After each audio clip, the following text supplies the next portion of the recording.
ငါးပါးဘုပတိတရားတတရားတရားငါးပါးမှအာဃာတိန်ကြီးမွနေတော်ဖြစ်လက်တရားကိုတရား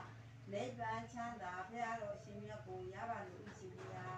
ဘုရားတန်ခါမြတ်ဆရာသမားအားဘုရားကြီးတော်မှာယူသေးသောဘုရားပါနဲ့ရှိပါခုနှစ်ရက်ကိုဒါရင်းဉာဏ်ရှမ်းမှချမ်းသာကြပါစေလုံငါအဘောကအောင်မြင်နိုင်ပါစေလို့ဆုမွန်ကောင်းတောင်းပါတယ်ဘုရားကြကြသမျှအမြ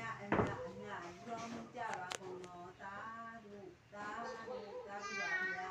ကြကြသမျှအမြရောမှုကြပါကုန်တော်သာဓုသာဓုသာဓုပါဗျာ